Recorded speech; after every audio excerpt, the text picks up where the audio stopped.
आप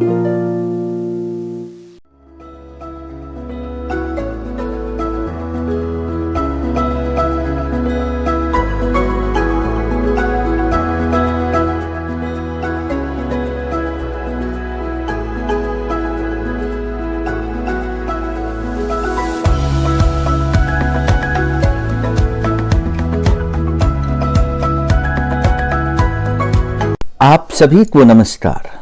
कहानियों का काफिले को आगे बढ़ाते हुए इस काफिले में मैं आलोक रंजन पांडे आपके समक्ष लेकर प्रस्तुत हूँ जयशंकर प्रसाद की प्रमुख कहानी गुंडा। गुंडा कहानी न केवल प्रसाद अपितु हिंदी कहानी साहित्य में भी अपना श्रेष्ठ स्थान रखती है। इसका तथ्य वाराणसी के परिवेश पर आधारित है। इसमें जयशंकर प्रसाद ने काशी के बदलते परिवेश का अत्यंत ही मार्मिक और सुंदर चित्रण किया है। एक नवीन संप्रदाय के उभार का उल्लेख करते हुए कहानीकार ने यह बताया है कि इस नवीन संप्रदाय का धर्म वीरता था और अन्याय, अत्याचार तथा निर्बल लोगों की रक्षा का भार इन्होंने अपने कंधों पर उठा रखा था। ऐसे लोगों को ही काशी में गुंडा नाम दिया गया। ये गुंडे आजादी के ललक लिए अविचलित भाव से तलवार उठाते हैं, तो वहीं दूसरी वेर मानवीय भावनाओं से वे पूर्ण हैं। इस कहानी के केंद्र में जमींदार बाबू निरंजन सिंह के पुत्र नन्हकू सिंह हैं, जो पन्ना से प्रेम करते हैं, किंतु राजा बलवंत सिंह द्वारा पन्ना को जबरदस्ती रानी बनाने से वे मानसिक चोट खाए हुए हैं। पन्ना के प्रति अव्यक्त प्रेम और बलवंत सिंह से प्रतिशोध उनके जीवन धारा को एक नया मोड़ देता है और वह गुंडा के रूप में सामने आते हैं। जयशंकर प्रसाद ने इस कहानी में जिस ऐतिहासिक वातावरण की सृष्टि की है वह एकदम जीवंत है, जो कि पराधीन जाति अपने स्वर्णिम अतीत से अपनी वर्तमान दशा का तुलना कर उस भारतीयों में चेतना जगाने की सफल कोशिश यह कहानी करती है। जिस तरह अंग्रेजी राज आतंक और दमन के बल पर अपने पांव हिंदुस्तान में फैला रहा था, काशी उसी हिंदुस्तान का प्रतीक बन जाता है। तो आइए सुनते हैं जयशंकर प्रसाद की दिल को छूने वाली कहानी गुंडा मेरे अर्थात आलोक रंजन पांडे की स्वर में। वह 50 से ऊपर था, तब भी युवकों से अधिक बलिष्ठ और दृढ़ था। चमड़े पर झुर्रियां नहीं पड़ी थी। वर्षा की झड़ी में, पूस की रात की छाया में, करकती हुई जेठ की धूप में नंगे शरीर घूमने में वह सुख मानता था। उसकी चढ़ी मूछें बिच्छू के डंक की तरह देखने वालों की आंखों में चुभती थी। उसका सांवला रंग सांप की तरह चिकना और चमकीला था। उसकी नागपुरी धोती का लाल रेशमी किनारा दूर से ही ध्यान आकर्षित करता। कमर में बनारसी सेले का फेंटा, जिसमें सीप की मूठ का बिछुआ खुंसा रहता था। उसके घुंघराले बालों पर सुनहले पल्ले के साफे का छोर उसकी चौड़ी पीठ पर फैला रहता। ऊंचे कंधे पर टिका हुआ चौड़ी धार का गरासा, यह थी उसकी धज। पंजों के बल जब वह चलता तो नसें चटाचट बोलती थी। वह गुंडा था। ईसा की 18वीं शताब्दी के अंतिम भाग में वही काशी नहीं रह गई थी, जिसमें उपनिषद के अजात शत्रु के परिषद में ब्रह्म विद्या सीखने के लिए विद्वान ब्रह्मचारी आते थे। गौतम बुद्ध और शंकराचार्य के धर्म दर्शन के वाद विवाद कई शताब्दियों से लगातार मंदिरों और मठों के ध्वंस और तपस्वियों के वध के कारण प्रायः बंद से हो गए थे। यहाँ तक कि पवित्रता और छुआछूत में कट्टर वैष्णव धर्म भी उस विशृंखलता में नवागंतुक धर्मोन्माद में अपनी असफलता देखकर काशी में अघोर रूप धारण कर रहा था। उसी समय समस्त न्याय और बुद्धिवाद को शस्त्र बल के सामने झुकते देखकर काशी के विच्छिन्न और निराश नागरिक जीवन ने एक नवीन संप्रदाय की सृष्टि की। वीरता जिसका धर्म था अपनी बात पर मिटना, सिंहवृत्ति से जीविका ग्रहण करना, प्राण भिक्षा मांगने वाले कायरों तथा चोट खाकर गिरे हुए प्रतिद्वंदी पर शस्त्र न उठाना, सताए निर्बलों को सहायता देना और प्रत्येक क्षण प्राणों को हथेली पर लिए घूमना उसका बाना था। उन्हें लोग काशी में गुंडा कहते थे। जीवन की किसी अलभ्य अभिलाषा से वंचित होकर जैसे प्रायः लोग रिक्त हो जाते हैं, ठीक उसी तरह किसी मानसिक चोट से घायल होकर एक प्रतिष्ठित जमींदार का पुत्र होने पर भी ननकू सिंह गुंडा हो गया था। दोनों हाथों से अपनी संपत्ति लुटाई। ननकू सिंह ने बहुत सा रुपया खर्च करके जैसे स्वांग खेला था, उसे काशी वाले बहुत दिनों तक नहीं भूल सके। वसंत ऋतु में यह प्रहसनपूर्ण अभिनय खेलने के लिए उन दिनों प्रचुर धन, बल, निर्भीकता और उच्छृंखलता की आवश्यकता थी।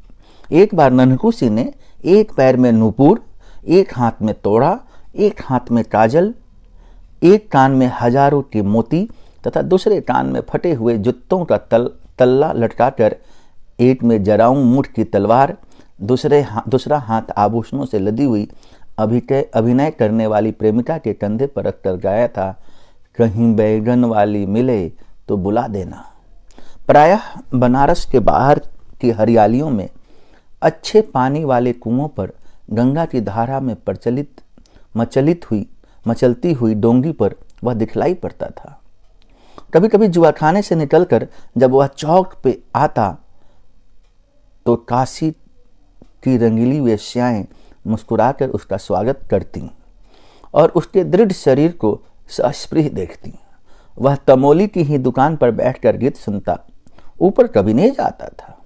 जुए की जीत का रुपया मुट्ठियों में भर भर कर उनकी खिड़की में वह इस तरह उछालता कि कभी कभी समाजी लोग अपना सिर सहलाते, तब वह ठठा कर हंस देता। जब कभी लोग कोठे में ऊपर चलने के लिए कहते तो वह उदासी की सांस खींचकर चुप हो जाता। वह अभी वंशी के जुआखाने से निकला था। आज उसकी कौड़ी ने साथ न दिया। 16 परियों के नृत्य में उसका मन न लगा। मन्नू तमोली की दुकान पर बैठते उसने कहा, आज शायद अच्छी नहीं रही मन्नू। क्यों मालिक, चिंता किस बात की है? हम लोग किस दिन के लिए हैं? सब आप ही का तो है। अरे बुद्धू ही रहे तुम। ननकू सिंह जिस दिन किसी से लेकर जुआ खेलने लगे उसी दिन समझना वह मर गए। तुम जानते नहीं कि मैं जुआ खेलने कब जाता हूं? जब मेरे पास पैसा नहीं रहता। उसी दिन नाले पर पहुंचते ही जिधर बड़ी ढेरी रहती है उसी को दबाता हूं और फिर वहीं दाव आता भी है। बाबा कीनाराम का यह वरदान है। तब आज क्यों मालिक? पहला दाव तो आया ही, फिर 2-4 हाथ बदले पर सब निकल गया। तब भी लो या 5 रुपये बचे हैं। 1 रुपया तो पान के लिए रख लो और 4 दे दो मलुकी कत्थक को। कह दो कि दुलारी से गाने के लिए कह दे। हाँ, वहीं एक गीत, बिलमी विदेश रहे। ननकू सिंह की बात सुनते ही मलुकी, जो अभी गांजे की चिलम पर रखने के लिए अंगारा चोर कर रहा था, घबराकर उठ खड़ा हुआ। वह सीढ़ियों पर दौड़ता हुआ चढ़ गया। चिलम को देखते ही ऊपर चढ़ा, इसलिए उसे चोट भी लगी, पर ननकू सिंह की भ्रुकुटी देखने की शक्ति उसमें कहाँ। उसे ननकू सिंह की वह मूर्ति न भूली थी जब इसी पान की दुकान पर जुए खाने से जीता हुआ रुपये से भरा तोड़ा लिए वह बैठा था। दूर से बोधा सिंह की बारात का बाजा बजता हुआ आ रहा था। ननकू सिंह ने पूछा, यह किसकी बारात है? ठाकुर बोधा सिंह की लड़के की। मन्नू के इतना कहते ही ननकू के होठ फड़कने लगे। उसने कहा, मन्नू, यह नहीं सकता। आज इधर से बारात ना जाएगी। बोधी सिंह हमसे निपट कर तब बारात इधर से ले जा सकेंगे। मन्नू ने कहा, तब मालिक मैं क्या करूं?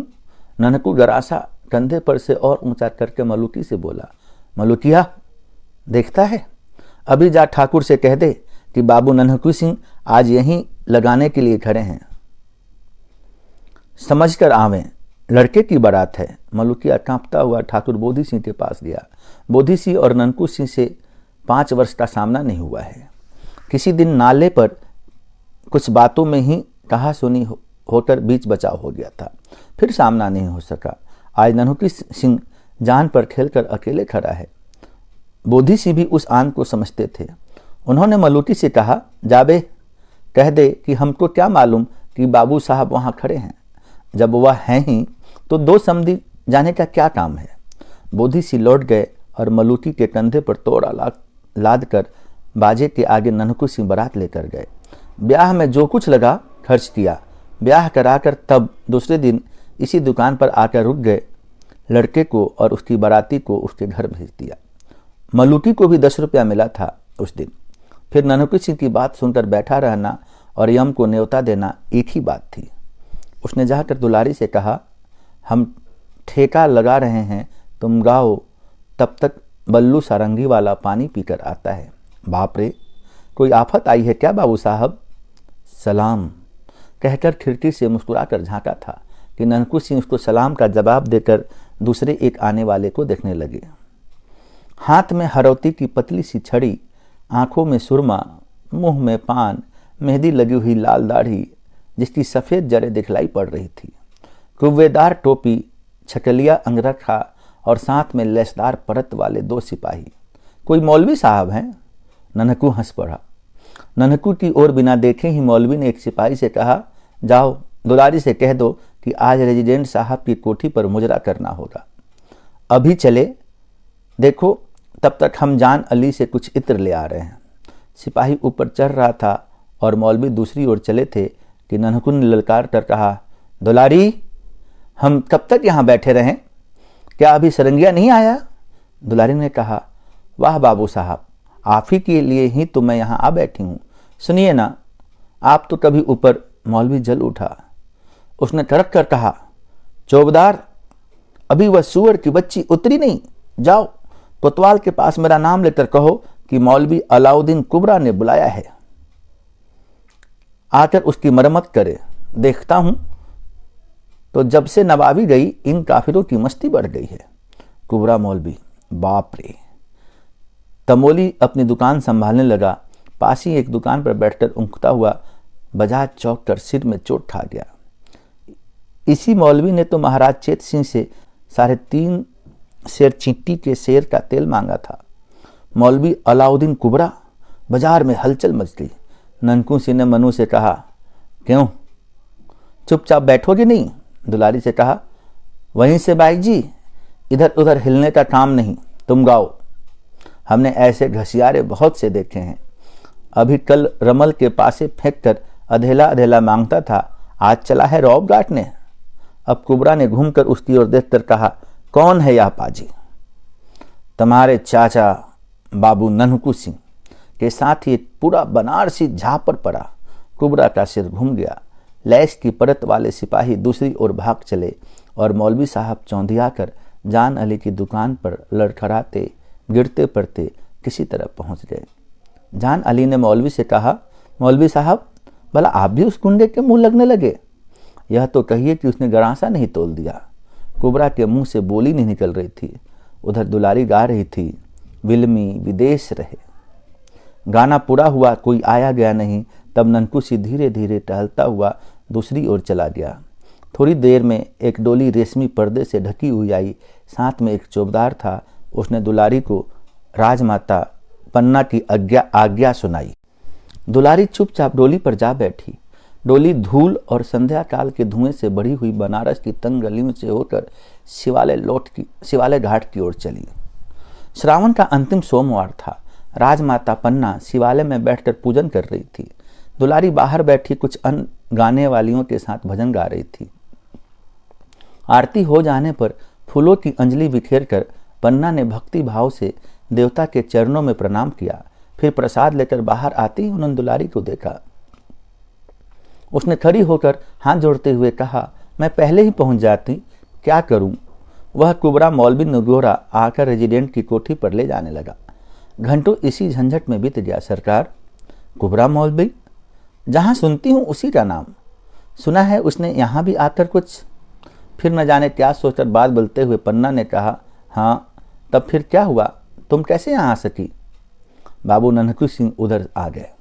मैंने कहा, सरकार की पूजा पर मुझे भजन गाने को जाना है और यह जाने नहीं दे रहा। उन्होंने मौलवी को ऐसा झापड़ लगाया कि उसकी हेंकरी भूल गई और तब जाकर मुझे किसी तरह यहाँ आने की छुट्टी मिली। कौन बाबू ननकू सिंह? दुलारी ने सिर नीचा करके कहा, अरे क्या सरकार को मालूम नहीं? बाबू निरंजन सिंह के लड़के। उस दिन जब मैं बहुत छोटी थी, आपकी बाड़ी में झूला झूल रही थी, जब नवाब का हाथी बिगड़ कर आ गया था, बाबू निरंजन सिंह के कुंवर ने ही तो उस दिन लोगों की रक्षा की थी। राजमाता का मुख उस प्राचीन घटना को स्मरण करके न जाने क्यों विवर्ण हो गया। फिर अपने को संभाल कर उन्होंने पूछा, तो बाबू ननकू सिंह उधर कैसे आ गए? दुलारी ने मुस्कुराकर सिर नीचा कर लिया। दुलारी राजमाता पन्ना के पिता की जमींदारी में रहने वाली वेश्या की लड़की थी। उसके साथ ही कितने बार झूले हिंडोले अपने बचपन में पन्ना झूल चुकी थी। वह बचपन से ही गाने में सुरीली थी, सुंदरी होने पर भी चंचल भी थी। पन्ना जब काशीराज की माता थी, तब दुलारी काशी की प्रसिद्ध गाने वाली। राजमहल में उसका गाना बजाना हुआ करता। महाराज बलवंत सिंह के समय से ही संगीत पन्ना के जीवन का आवश्यक अंश था। हाँ, अब प्रेम, दुख और दर्द भरी विरह कल्पना के गीत की ओर अधिक रुचि न थी। अब सात्विक भावपूर्ण भजन होता था। राजमाता पन्ना का वैधव्य से दीप्ति शांत मुखमंडल कुछ मलिन हो गया। बड़ी रानी की सापत्न्य ज्वाला बलवंत सिंह के मर जाने पर भी नहीं बुझी। अंतःपुर कलह का रंगमंच बन रहा रहता। इसी से प्रायः पन्ना काशी के राज मंदिर में आकर पूजा पाठ में अपना मन लगाती। रामनगर में उसको चैन नहीं मिलता। नई रानी होने के कारण बलवंत सिंह की प्रेसी होने का गौरव तो उसे था ही, साथ में पुत्र उत्पन्न करने का सौभाग्य भी मिला। फिर भी असवर्णता का सामाजिक दोष उसके हृदय को व्यथित किया करता। उसे अपने ब्याह की आरंभिक चर्चा का स्मरण हो आया। छोटे से मंच पर बैठी गंगा की उमड़ती हुई धारा को पन्ना अन्यमनस्क होकर देखने लगी। उस बात को जो अतीत में एक बार हाथ से अनजाने में खिसक जाने वाली वस्तु की तरह गुप्त हो गई हो। सोचने का कोई कारण नहीं, उससे कुछ बनता बिगड़ता नहीं, परंतु मानव स्वभाव हिसाब रखने की प्रथा अनुसार कभी कभी कह बैठता है कि यदि वह बात हो गई होती।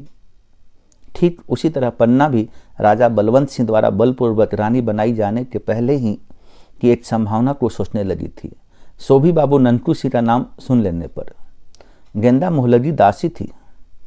वह पन्ना के साथ उस दिन से है जिस दिन से पन्ना बलवंत सिंह की प्रेयसी हुई। राजभर का अनुसंधान उसी के द्वारा मिला करता और उसी ने न जाने कितनी जानकारी भी दी थी। उसने दुलारी का रंग उखाड़ने के लिए कुछ कहना आवश्यक समझा। महारानी, ननकू सिंह अपनी सब जमींदारी, स्वांग, भैंसों की लड़ाई, घुड़दौड़ और गाने बजाने में उड़ाकर अब डाकू हो गया है। जितने खून होते हैं सब में उसी का हाथ रहता है। जितनी उसको रोक कर दुलारी ने कहा, यह सब झूठ है। बाबू साहब के ऐसा धर्मात्मा तो कोई है ही नहीं। कितनी विधवाएं उनकी दी हुई धोती से अपना तन ढकती हैं। कितनी लड़कियों का ब्याह शादी होती है। कितने सताए हुए लोगों की उनके द्वारा रक्षा होती है। रानी पन्ना के हृदय में एक तरलता उद्वेलित हुई। उन्होंने हंसकर कहा, दुलारी, वे तेरे यहाँ आते हैं ना, इसी से तू उनकी बढ़ाई? नहीं सरकार, शपथ खाकर कह सकती हूँ कि बाबू ननकू सिंह ने आज तक कभी मेरे कोठे पर पैर भी नहीं रखा। राजमाता न जाने क्यों इस अद्भुत व्यक्ति को समझने के लिए चंचल हो उठी थी। तब भी उन्होंने दुलारी के आगे कुछ न कहने की लिए तीखी दृष्टि से देखा। वह चुप हो गई। पहले पहर की सहनाई बजने लगी। दुलारी छुट्टी मांगकर डोली पर बैठ गई। तब गेंदा ने कहा, सरकार, आजकल नगर की दशा बहुत बुरी है। दिन दहाड़े लोग लूट लिए जाते हैं। सैकड़ों जगह नाल पर जुए में लोग अपना सर्वस्व गंवा देते हैं। बच्चे फुसलाए जाते हैं। गलियों में लाठियां और छुरा चलने के लिए टेढ़ी भौमें कारण बन जाती है। उधर रेजिडेंट साहब से महाराज की अनबन चल रही है।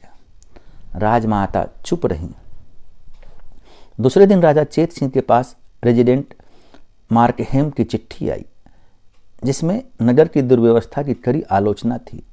डाकुओं और गुंडों को पकड़ने के लिए उन पर कड़ा नियंत्रण रखने की सम्मति भी थी।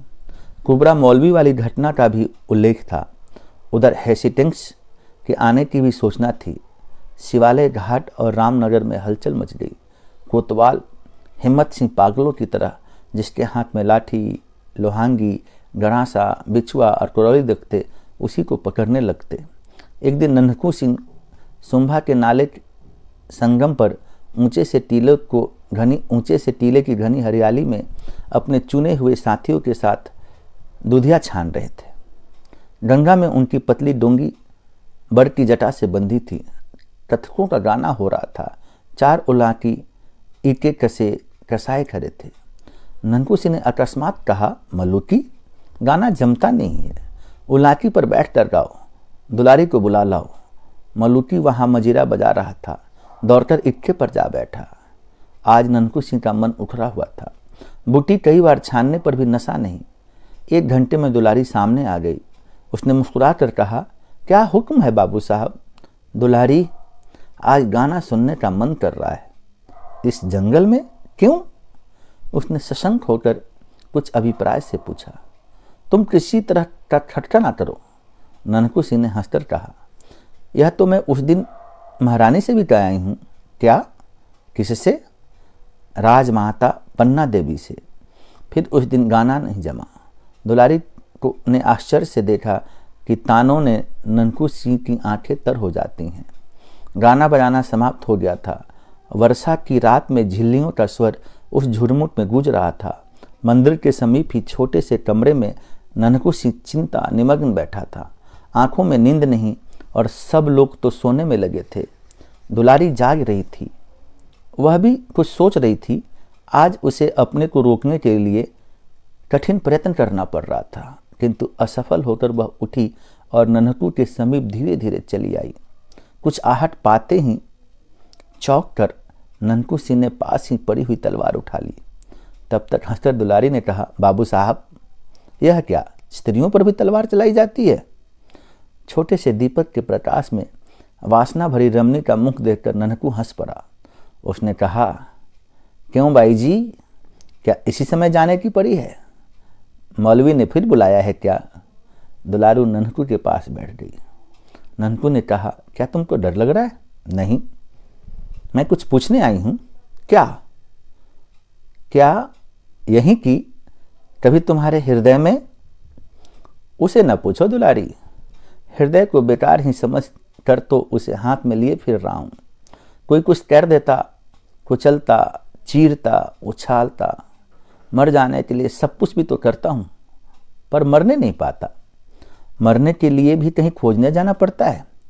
आपको काशी का हाल क्या मालूम नहीं है? न जाने घड़ी भर में क्या हो जाए। उलट पुलट होने वाला है क्या? बनारस की गलियों जैसे काटने को दौड़ती है। कोई नई बात इधर हुई है क्या? कोई हेस्टिंग्स आए हैं? सुना है उसने शिवालय घाट पर तिलंगों की कंपनी का पहरा बैठा दिया है। राजा चेत सिंह और राजमाता पन्ना वहीं हैं। कोई कहता है कि उनको पकड़ कर कलकत्ता भेजने। क्या पन्ना भी? रनिवास भी वहीं है? ननकू अधीर हो उठा था। क्यों बाबू साहब, आज रानी पन्ना का नाम सुनकर आपकी आंखों में आंसू क्यों आ गए? सहसा ननकू का मुख भयानक हो उठा। उसने कहा, चुप रहो, तुम उसको जानकर क्या करोगी? वह उठ खड़ा हुआ, उद्विग्न की तरह न जाने क्या खोजने लगा। फिर स्थिर होकर उसने कहा, दुलारी, जीवन में आज यह पहला ही दिन है कि एकांत रात में एक स्त्री मेरे पलंग पर आकर बैठ गई है। मैं चीर कुमार अपनी एक प्रतिज्ञा का निर्वाह करने के लिए सैकड़ों असत्य अपराध करता फिर रहा हूँ। क्यों? तुम जानती हो, मैं स्त्रियों का घोर विद्रोही हूँ। और पन्ना, किंतु उसका क्या अपराध? अत्याचारी बलवंत सिंह के कलेजे में बिछुआ मैं न उतार सका, किंतु पन्ना उसे पकड़कर गोरे कलकत्ता भेज देंगे। वहीं ननकू सिंह उन्मत्त हो उठा। दुलारी ने देखा ननकू अंधकार में ही वट वृक्ष के नीचे पहुंचा और गंगा की उमड़ती हुई धारा में डोंगी खोल दी। उसी घने अंधकार में दुलारी का हृदय कांप उठा। 16 अगस्त सन 1781 को काशी डामाडोल हो रही थी। शिवालय घाट में राजा चेत सिंह लेफ्टिनेंट स्टाकर के पहरे में थे। नगर में आतंक था। दुकानें बंद थीं। घरों में बच्चे अपनी माँ से पूछते थे, माँ आज हलवे वाला नहीं आया। वह कहती, चुप बेटे। सड़कें सुनी पड़ी थी। तिलंकों की कंपनी के आगे आगे कुबड़ा मौलवी कभी कभी आता जाता दिखाई पड़ता था। उस समय खुली हुई खिड़कियां बंद हो जाती थीं। भय और सन्नाटे का राज था। चौक में चित्रिंसु की हवेली अपने भीतर काशी की वीरता को बंद किए कोतवाल का अभिनय कर रही थी। इसी समय किसी ने पुकारा, हिम्मत सिंह। खिड़की में से सर निकालकर हिम्मत सिंह ने पूछा, कौन? बाबू ननकू सिंह। अच्छा, तुम अब तक बाहर ही हो? पागल, राजा कैद हो गए हैं। छोड़ दो इन सब बहादुरों को, हम एक बार इनको लेकर शिवालय घाट जाएं। ठहरो, कहकर हिम्मत सिंह ने कुछ आज्ञा दी। सिपाही बाहर निकले। ननकू की तलवार चमक उठी। सिपाही भीतर भागे। ननकू ने कहा, नमक हरामो, चूड़ियाँ पहन लो। लोगों के देखते देखते ननकू सिंह चला गया। कोतवाली के सामने फिर सन्नाटा हो गया। ननकू उन्मत्त था। उसके थोड़े से साथी उसकी आज्ञा पर जान देने के लिए तुले थे। वह नहीं जानता था कि राजा चेत सिंह का क्या राजनैतिक अपराध है। उसने कुछ सोचकर अपने थोड़े से साथियों को फाटक पर गड़बड़ मचाने के लिए भेज दिया। इधर अपनी डोंगी लेकर शिवालय की खिड़की के नीचे धारा काटता हुआ पहुंचा। किसी तरह निकले हुए पत्थर में रस्सी अटकाकर चंचल डोंगी को उसने स्थिर किया और बंदर की तरह उछलकर खिड़की के भीतर हो रहा। उस समय वहां राजमाता पन्ना और राजा चेत सिंह से बाबू मनियार सिंह कह रहे थे, आपके यहाँ रहने से हम लोग क्या करें, यह समझ में नहीं आता। पूजा पाठ समाप्त करके आप रामनगर चली गई होती तो यह। तेजस्विनी पन्ना ने कहा, मैं रामनगर कैसे चली जाऊं? मनियार सिंह दुखी होकर बोले, कैसे बताऊं, मेरे सिपाही तो बंदी हैं।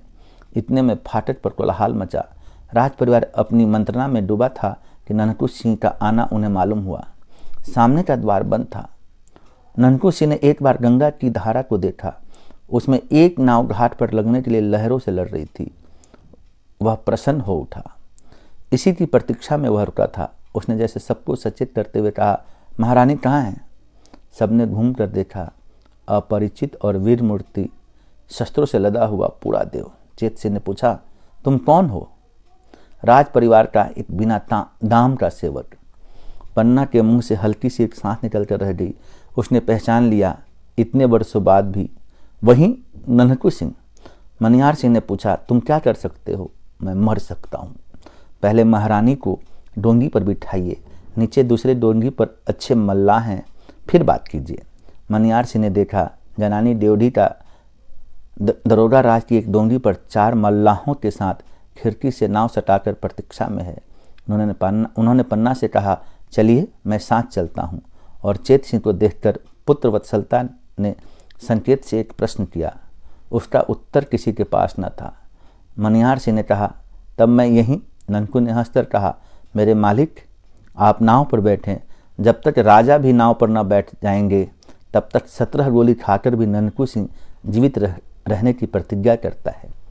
पन्ना ने ननकू सिंह को देखा।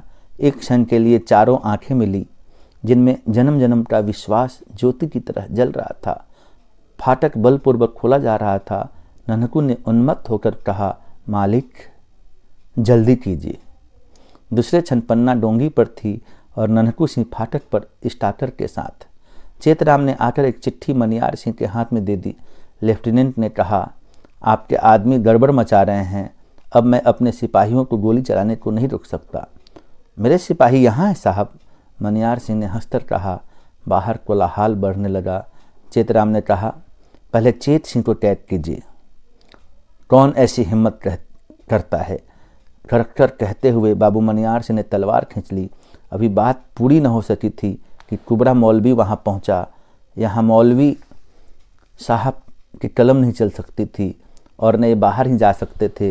उन्होंने कहा, देखते क्या हो चेतराम। चेतराम ने राजा के ऊपर हाथ रखा ही था कि ननकू के सधे हुए हाथ ने उसकी भुजा उड़ा दी। स्टार्टर आगे बढ़े। मौलवी साहब चिल्लाने लगे। ननकू सिंह ने देखते देखते स्टार्टर और उसके भाई कई साथियों को धराशाही किया। फिर मौलवी साहब कैसे बचते? ननकू सिंह ने कहा, क्यों, उस दिन के झापर ने तुमको समझाया नहीं पाजी? कहकर ऐसा साफ जनेवा मारा कि कुबरा ढेर हो गया। कुछ ही क्षणों में वह भीषण घटना हो गई जिसके लिए अभी कोई प्रस्तुत न था। ननकू सिंह ने ललकार कर चेत सिंह से कहा, आप क्या देखते हैं, उतरिए डोंगी पर। उसके घावों से रक्त के फुहारे छूट रहे थे। उधर फाटक से तिलंगे भीतर आने लगे थे।